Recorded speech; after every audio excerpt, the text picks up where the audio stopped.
Hola, bienvenidos de nuevo a otro episodio de nuestro podcast favorito, Tus amigas las hormonas. Hoy vengo a hablaros del metabolismo.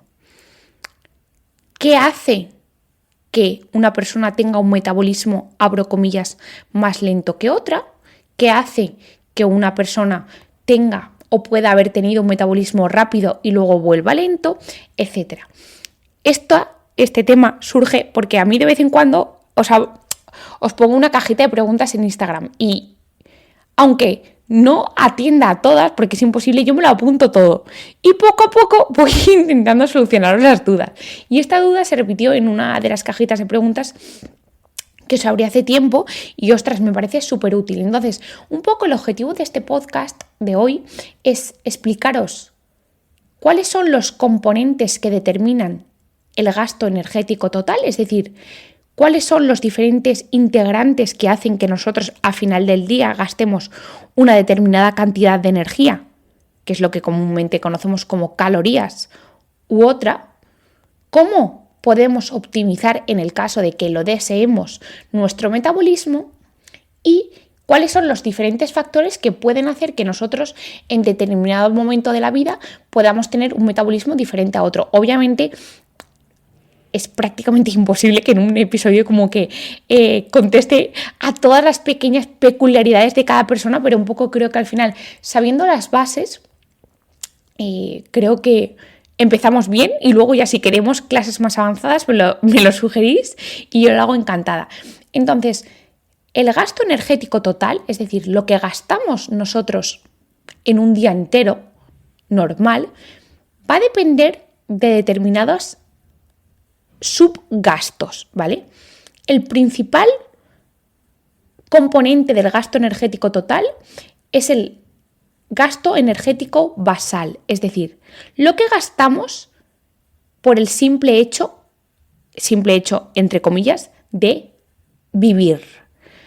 Aunque tú no te muevas, estés literalmente tumbado en la cama, con los ojos cerrados y sin moverte absolutamente nada, el cuerpo gasta una energía. De hecho, por ejemplo, el cerebro, ya lo sabéis por el episodio mío de mi podcast de mi padre, consume en ayunas, consume un día normal y sin hacer excesivamente trabajo cognitivo entre 100 y 120 gramos de glucosa.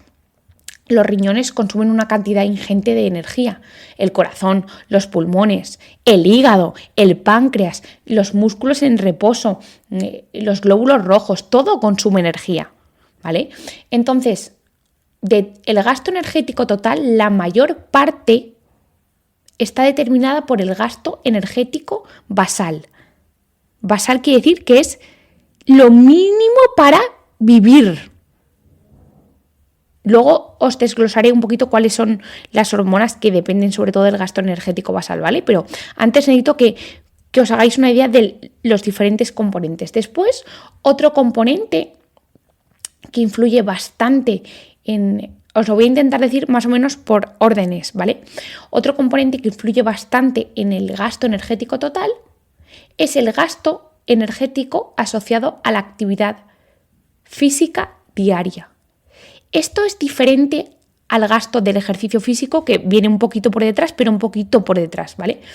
El gasto energético asociado a la actividad física diaria es el gasto que tú y yo hacemos cuando estás limpiando la casa, cuando te vas a coger el autobús, cuando vas al supermercado y vas por las diferentes estancias de los supermercados, cuando bajas a pasear a tu mascota, cuando te agachas a coger el calcetín que se te ha quedado debajo de la cama, cuando te levantas para ir a la cocina a coger no sé qué, cuando bajas a tu bazar a comprar goma de borrar que se te ha acabado, etc. Esos pequeños gastos, el movimiento diario que no se asocia al ejercicio físico. Esto es un porcentaje muy notable, justamente por detrás, ¿vale?, del gasto energético basal que tenemos. Muchas personas no nos damos cuenta que, o bien por la edad, o bien porque, por ejemplo, están en dietas muy extremas, cuando tú tienes poca energía, porque ingieres poca energía, tiendes a moverte menos. Y esto casi mucho más que el hecho de que no hagas ejercicio físico influye en que tu metabolismo disminuya. Es decir, el hecho de estar todo el día sin movernos hace que tengamos un gasto energético asociado a la actividad física diaria muy bajito, y aunque hagas ejercicio físico, que vayas a hacer pádel, que vayas a hacer spinning, que vayas al gimnasio, como tú en el resto del día te mueves muy poco, tu metabolismo se irá sin mejorar. Lo digo porque muchas veces nos olvidamos de este gasto energético que es clave, que es el de la actividad física de la vida diaria. Es el moverte por casa, el moverte por la oficina, el moverte para ir al baño, todo eso influye.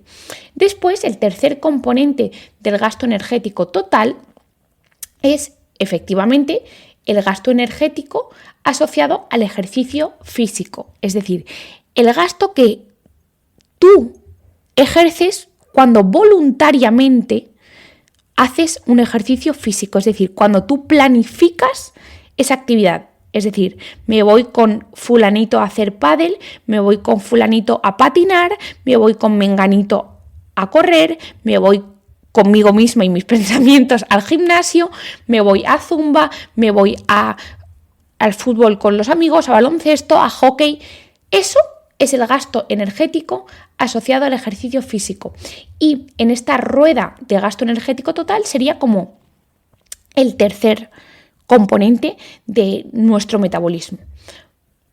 Por otra parte, y otro que la gente se olvida y a mí me encanta este porque lo puedes modificar muy guay, es el efecto térmico asociado a los alimentos. ¿Cómo? Isa, ¿me estás diciendo que parte del gasto energético total está ejercido por lo que como? ¿Que lo que yo como me hace quemar más? Sí, sí. Y esto es maravilloso porque, me permite recordaros que la alimentación es mucho más allá de lo que muchas veces creemos. Y es que determinados componentes de la alimentación consumen energía a la hora de digerirse. O sea, tu cuerpo cuando tú los ingieres tiene que quemar precisamente y paradójicamente para poder absorberlos. Parece un poco contraintuitivo, pero es verdad.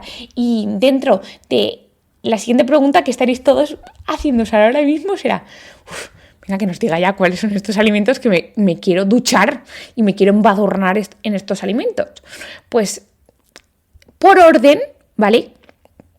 Están las proteínas, bien sean de origen vegetal o de origen animal, tienen un efecto térmico, es decir, consumen de media un 10, un 20% de su valor calórico para digerirse. Por eso, muchas veces las dietas altas en proteínas, muchas veces la gente cree que es porque ejercen un efecto saciante, que hasta cierta medida es cierto, ¿vale? Pero hasta un tope. Hay un momento que por mucha más proteína que te tomes no te va a saciar. Pero el efecto ese positivo que tiene sobre el peso, ¿vale? Es porque ejercen un efecto térmico muy notable. Es decir, aproximadamente entre el 10 y el 20% de las calorías que vienen de las proteínas se consumen por su propia digestión. Entonces, como que de base estás, abro comillas, quemando el 10%, entre el 10 y el 20%, vamos a quedarnos en una cifra intermedia. El 15% de las calorías que provienen de las proteínas las quemas, no las absorbes, ¿vale? Por eso insisto que se recomienda, entre otras cosas, para personas que quieren optimizar su composición corporal y perder grasa corporal. Se recomienda el tema de las proteínas. Después, el siguiente nutriente que tiene un efecto térmico significativo son los hidratos de carbono. Los hidratos de carbono van por detrás de las proteínas y tienen un efecto térmico en torno al 5-10%. Es decir, el 5 o el 10% de los hidratos de carbono se consumen en su digestión. Tanto más y mucho más si tienen fibra, porque la fibra, ya sabéis que por sí misma parte de ella no se absorbe y además aumenta el metabolismo porque incrementa la liberación de dos hormonas que son la GLP-1 y la GIP, que ya os tienen que sonar del podcast anterior. Y entonces los hidratos de carbono, por su propia digestión, tanto más si tienen fibra, por tanto, tanto más si son integrales, consumen entre el 5 y el 10% de sus calorías solo por ser digeridos. Por eso, yo me gusta mucho como este tipo de datitos. ¿Por qué? Porque muchas veces os decimos los médicos o cualquier divulgador de salud, mis compañeros de dietistas, nutricionistas, los fisioterapeutas, enfermeros, auxiliares, etcétera. Hay que comer frutas, hay que comer verduras, hay que comer alto en proteínas. Y no os contamos con estos pequeños trucos porque yo creo que esto también motiva. Dice, ostras, pues oye, voy a comer más incremento con alimentos más ricos en fibra porque no solo me van a mejorar mi salud digestiva, me van a reducir el riesgo cardiovascular, me van a prevenir que me ascienda el colesterol, sino que además, oye, me siento saciado y encima puedo comer un poco más porque no me va a favorecer la acumulación de grasa corporal porque, oye, es una comida metabólicamente favorable, ¿vale? Y luego el tercer grupo de nutrientes, las grasas, tiene un efecto térmico prácticamente desdeñable. Como mucho, está documentado entre un 0 y un 5%. Es decir, las grasas lamentablemente no consumen energía para digerirse. De hecho, las grasas se absorben muy fácilmente por precisamente su estructura bioquímica. Otra excepción sí que es cierto que son los frutos secos, que parece que tienen un efecto térmico, pero no es tanto por el perfil de ácidos grasos, sino más bien porque son altos en fibra, ¿vale? Entonces, cuando hablo de que las grasas tienen entre un 0 y un 5% de gasto, me refiero a grasas puras y duras, es decir, aceites vegetales, grasas animales, etcétera, ¿vale? Lo digo porque igual alguien me dice, no, es que Isabel, hay un estudio que decía que los frutos secos, sí, pero probablemente es porque los frutos secos tienen muchísima fibra, como ya sabéis. Entonces, ya tenemos que del gasto energético total, la mayor parte os he explicado que es el gasto energético basal, que es lo que nuestro cuerpo gasta simplemente por sobrevivir.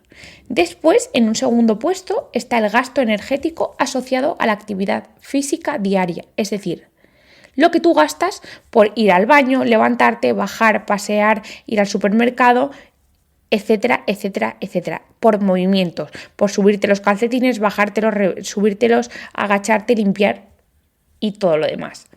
El tercer gasto es, y variable, obviamente, es el gasto energético asociado al ejercicio físico, es decir, es el gasto energético que tú tienes cuando haces una planificación de ejercicio físico, pádel, no pádel, natación, patinaje, etc.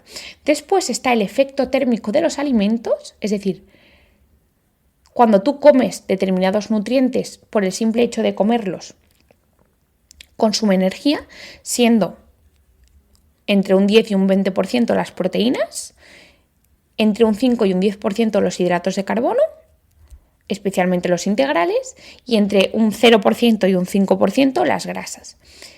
Nos falta el último, que es un porcentaje muy pequeñito, ¿vale? Pero no desdeñable, y está la termogénesis adaptativa.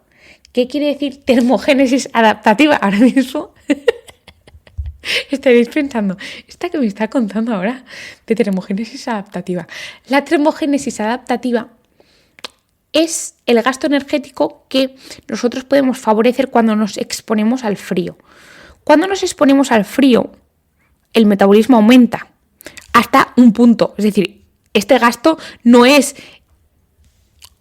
incrementable hasta niveles insospechados. No, es hasta un pequeño punto. Es, bueno, toda piedra hace pared, pero es un porcentaje pequeñito. ¿Y por qué? Porque el frío incrementa, entre otras cosas, el consumo energético. ¿Para qué? Porque cuando nosotros quemamos, la palabra quemar, grasa, quemar, calorías, quemar, es generar calor. Por tanto, cuando tú estás expuesto al frío, tu cuerpo, que tiende siempre a mantener la temperatura corporal en situaciones normales, ¿vale?, genera calor y consume más. Por eso, por ejemplo, la fiebre, ¿vale?, que te aumenta mucho el calor con el objetivo de matar a bacterias y a todos los patógenos, también es un estado catabólico consume mucha energía, por eso la gente que tiene fiebre luego tiende a comer más o adelgazas cuando estás malo, no tanto porque a veces no comas, sino porque consumes una salvajada de energía, porque generas mucho calor con la fiebre. Pues por esa parte, cuando tú te expones al frío, como tu cuerpo tiende a el mantenimiento de la temperatura corporal, tiene que generar calor, cosa que no ocurre cuando tú te expones al calor, ¿vale? Ya nos gustaría a mí.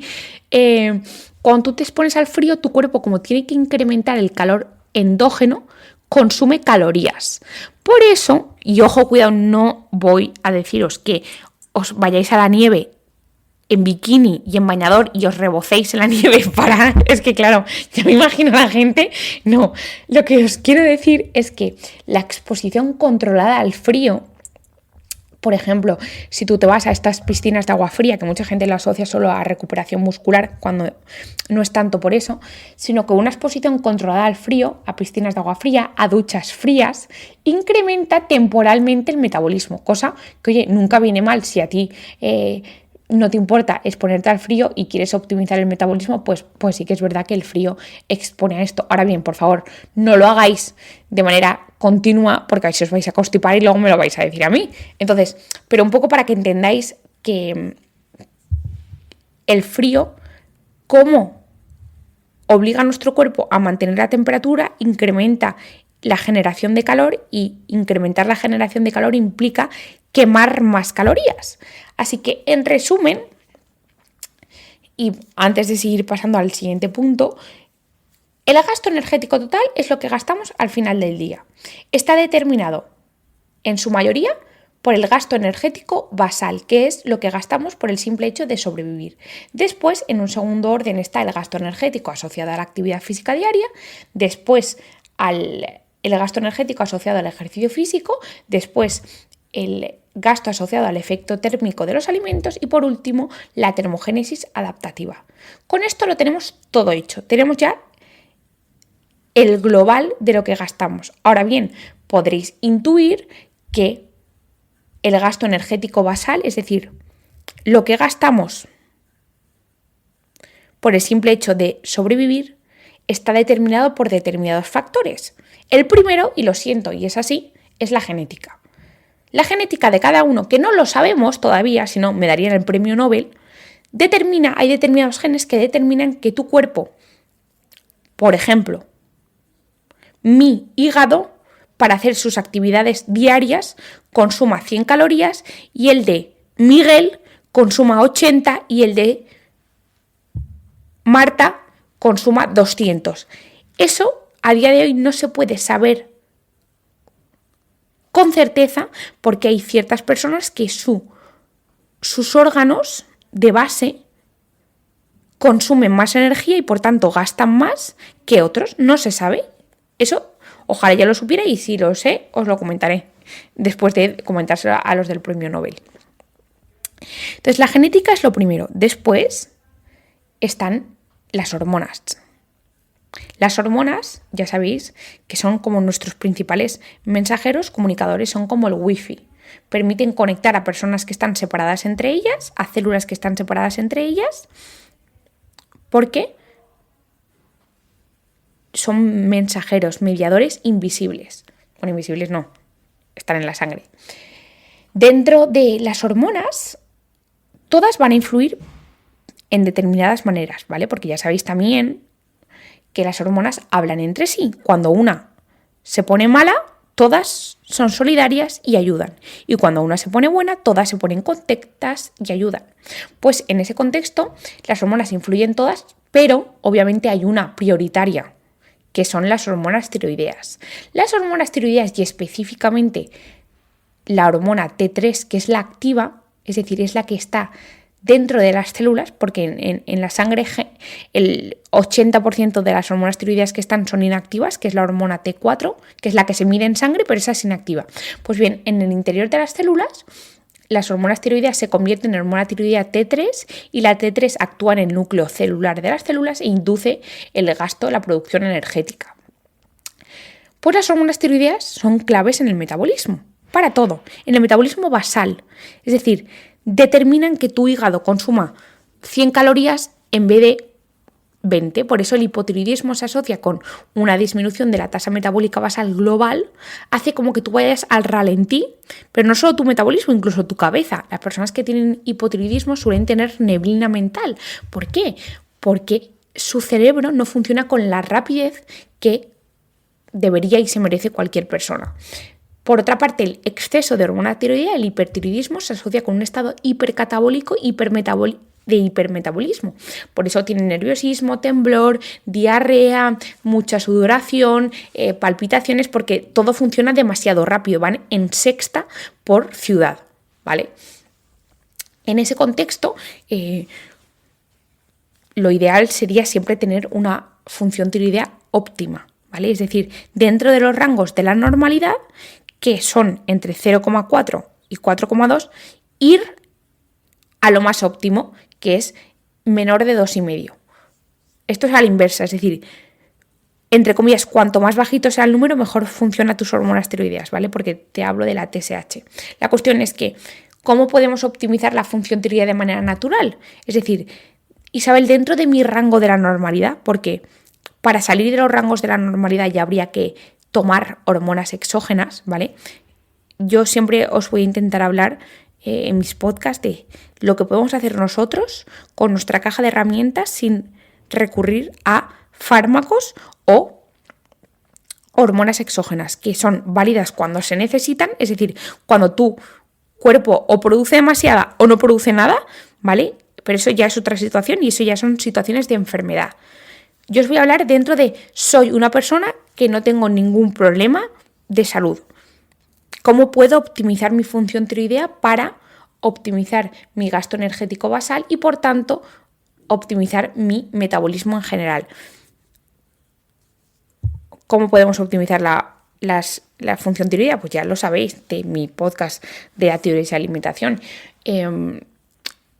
Dándole los nutrientes que necesita la tiroides para producir hormonas tiroideas, y eso implica necesariamente yodo, y el yodo incluye a personas que tienen hipotiroidismo, y esto lo conté en el episodio del podcast que os recomiendo, alimentos, el yodo en la alimentación, el selenio, la coenzima Q10, el zinc, el minoxidil.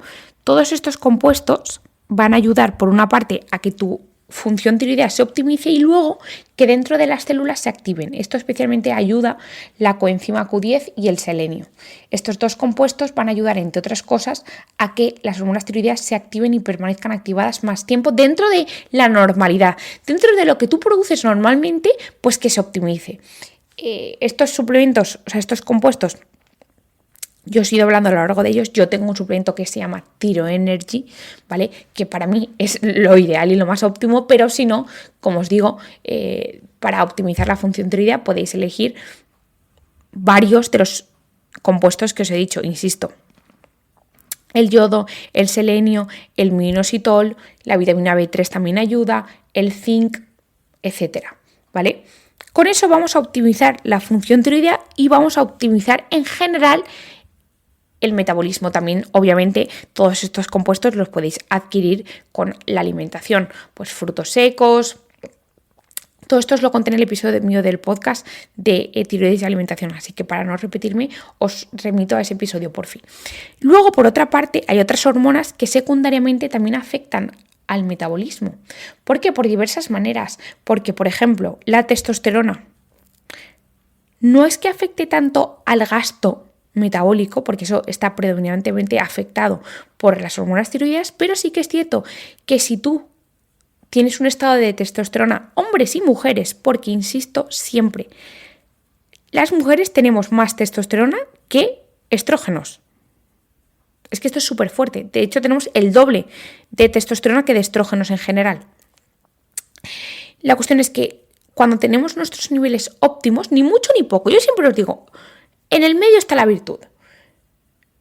Cuando tenemos niveles óptimos de testosterona, estamos más predispuestos a crear masa muscular, y la masa muscular es un tejido que cuando se contrae porque hacemos ejercicio físico o nos movemos, consume más energía. No es que el músculo en reposo consuma mucho, sino que cuanto más músculo tengas, más vas a gastar a la hora de usarlo. Es decir, si tú tienes músculo pero no lo usas, metabólicamente no te beneficia. Tú lo que quieres tener es mucho músculo y usarlo. La cuestión es que la testosterona, al favorecer la creación de masa muscular, favorece que tú al realizar ejercicio crees más masa muscular y así la próxima vez que ejercites tu músculo, como tienes más, quemes más. Entonces, por esa parte, ayuda al metabolismo. Por otra parte, los estrógenos, que son claves en hombres y en mujeres, y aquí ahora hago la reversa. Muchos hombres se creen que los estrógenos les van a impedir tener esa composición corporal que quieren. Lo que no saben es que, por ejemplo, de hecho hay un estudio que a mí me encanta recordar de New England Journal of Medicine del 2013 que en hombres documenta el efecto de los estrógenos sobre la grasa corporal. Básicamente da testosterona en un grupo y en otro testosterona más un inhibidor de la aromatasa para que esos hombres no tengan nada de estrógenos. Lo que vieron en este estudio es que aquellos hombres que solo les daban testosterona y por tanto tenían estrógenos porque convertían parte de la testosterona a estradiol por la aromatasa, tenían mucho menor porcentaje de grasa corporal que aquellos hombres que tenían toda la testosterona y nada de estrógenos. ¿Por qué? Porque los estrógenos, entre otras cosas, actúan de manera directa en el núcleo arcuato del hipotálamo y en el núcleo ventromedial del hipotálamo, favoreciendo no solo el apetito, sino aumento del gasto energético basal. Por eso, ciertas mujeres en la etapa de la menopausia pueden notar que, ostras, este cuerpo no es mío. Yo no tenía tanta grasa. ¿Por qué? Primero porque por la edad la hormona tiroidea va bajando. Por eso yo siempre, a mí me gusta como cubrir la hormona tiroidea siempre. Quiero decir de manera natural, ¿eh? O sea, el gasto metabólico asociado a la hormona tiroidea. Pero después por el tema de la falta de estrógenos. Entonces, la testosterona ayuda a mejorar el metabolismo y los estrógenos también, por lo que os he dicho, de ese efecto directo sobre los núcleos del hipotálamo. Por otra parte, el cortisol en exceso o las personas que tomamos corticoides, yo que tengo varias enfermedades autoinmunes, ya lo sabéis todos, y si no os lo digo, pero bueno, no es el tema del podcast de hoy porque encima estoy un poco sensible con este tema porque no me está yendo del todo muy bien. La cuestión es que los corticoides también, que son un análogo sintético de el cortisol, favorece la acumulación de grasa porque también ralentiza parte del metabolismo. De hecho, entre todas las cosas, quienes tomamos corticoides y cuando nos van subiendo la dosis, además a mí, por ejemplo, se me nota mucho cuando por X y Z me suben la dosis, pues porque me está empeorando el lupus, la hepatitis autoinmune o la esclerosis múltiple y me suben un poco los corticoides, yo enseguida, donde primero lo noto, y soy una persona que estoy delgada, en la cara se me hincha un montón, parece que sea una luna llena. Y es porque precisamente en esa parte son por varios mecanismos, pero también porque te baja el metabolismo y tiendes a acumular más grasa, específicamente en la cara. Entonces, a mí se me nota un montón. Yo, la verdad que este es un tema que parece una chorrada, pero, ostras, y súper banal, pero se lo decía a una amiga y es el menor de mis problemas, lo sé. Pero, ostras, me afecta un montón porque hay veces que digo, ostras, es que parece que en 2 semanas me haya puesto como 10 kilos de grasa y es solo por la bazofia que, oye, me ayudan a mejorar mi salud y lo sé que son necesarios, pero, ostras, yo a veces que me pongo a llorar porque digo, es que me veo tan mal. La cuestión es que cuando somos médicos a veces no te entiendes cuando tus pacientes te dicen estas cosas, pero, ostras, a mí cuando la vida me ha pegado estos golpazos con el tema de salud y te pasa a ti, dices, ostras, cuánta razón tienen los pacientes, que muchas veces decimos, no, pero eso es una chorrada, usted al menos no está en coma. Dice, sí, pero es que esto también me afecta. La cuestión es que los corticoides y el exceso de cortisol se asocian también a una disminución de la tasa metabólica basal. Por otra parte, un exceso de insulina, manifestado generalmente en situaciones de resistencia a la insulina, entre otras cosas, también, además de favorecer la acumulación de grasa, disminuye el metabolismo basal. Por tanto, luego también existen otras hormonas, pero que en el metabolismo basal, es decir, en lo que gastas estando en reposo y en ayunas, influyen determinadas hormonas, principalmente las hormonas tiroideas, ¿vale? Que ya sabéis que podéis optimizarlo con el minoxidil, el selenio, el zinc, el yodo, la vitamina B3. Luego está la testosterona, que nos aumenta el metabolismo porque favorece la creación de masa muscular. Para optimizar la testosterona sin usar testosterona, ya sabéis que yo tengo un vídeo que en general... y cuando digo optimizar la testosterona, como es dentro de tus rangos normales, no te preocupes si eres mujer de, ostras, voy a optimizarla y me va a dar acné. No, porque no te lo estoy incrementando de manera extra, es decir, suprafisiológica, sino dentro de los niveles normales. Y en hombres también. O sea, no vais a conseguir el efecto de poneros como Hulk, ¿vale? Lamentablemente. La cuestión es que, pues, ¿qué podemos darle? El zinc también es clave. El magnesio, el ácido fólico, la vitamina E, todos estos compuestos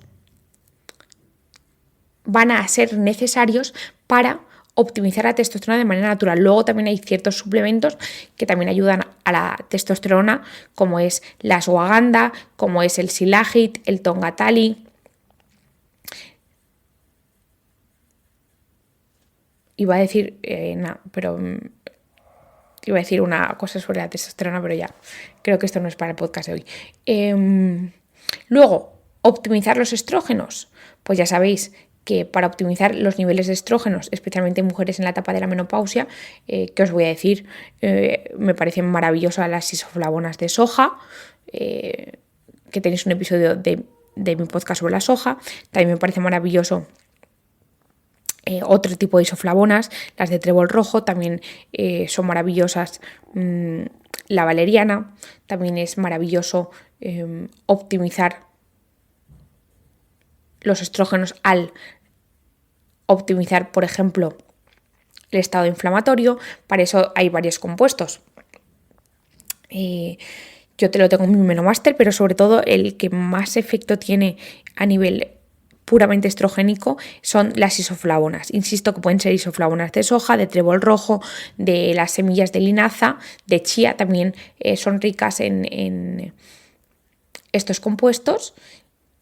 Y para el cortisol, sabéis que ya tenéis el episodio de los adaptógenos, que tenéis la rodiola, tenéis el reishi, tenéis la esquisandra, el euterococo, la ashwagandha también, la teanina, la glicina, el magnesio, todo esto ya te lo tenéis en el episodio. Luego, para optimizar la resistencia a la insulina, que os voy a decir que también lo tenéis en otro episodio, que la berberina, la gineba silvestre, la silimarina, la creatina. La creatina también es maravillosa para esto, el minoxidil, el chirinositol, el cromo, todos estos compuestos. Hay muchos suplementos, yo lo tengo es que no quiero estar aquí, yo tengo en mi Metabolic Max, pero podéis verlo en cualquier suplemento que tenga berberina fitosomada o liposomada, gineba silvestre, silimarina, creatina, cromo, minoxidil, etc. Entonces, un poquito, creo que queda un poco claro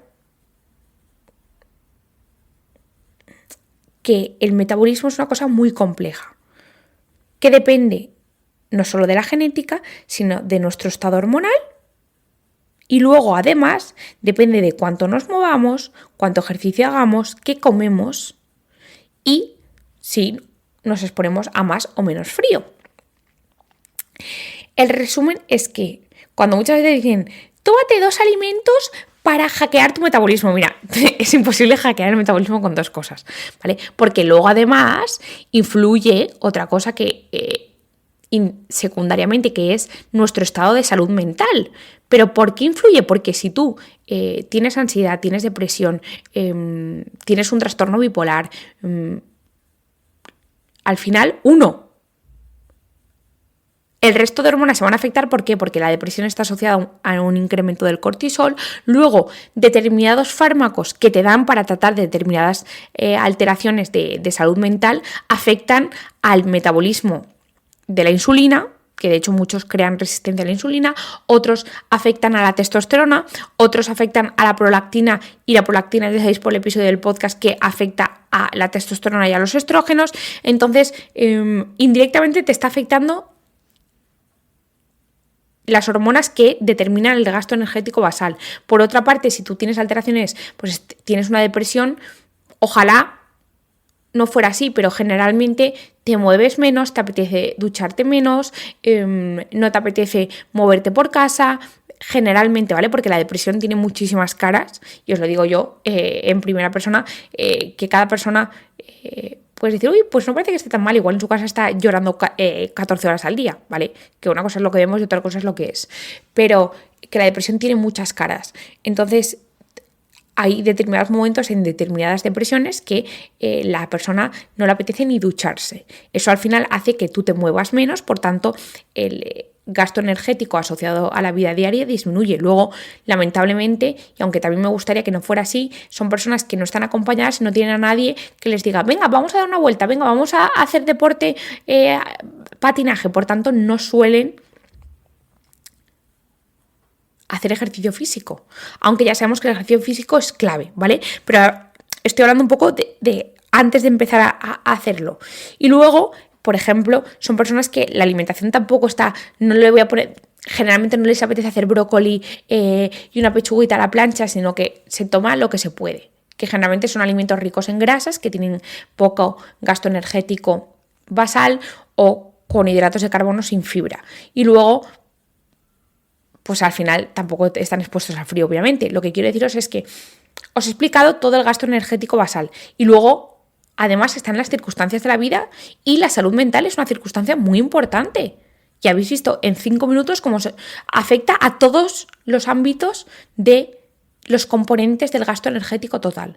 Con esto quiero deciros un poco que tengamos una idea de qué influye, qué compone el gasto energético basal, que nosotros digamos, ostras, pues él me ha dicho que del gasto energético total el mayor porcentaje es el basal, el que estoy en reposo, y eso depende fundamentalmente de la función tiroidea. Después depende secundariamente de la testosterona, de los estrógenos, de la insulina y del cortisol. Después tenemos el gasto energético asociado a lo que me muevo, lo que me subo los calcetines, lo que voy al baño, lo que voy al supermercado, lo que voy detrás de mi hijo, de mi sobrino o del vecino.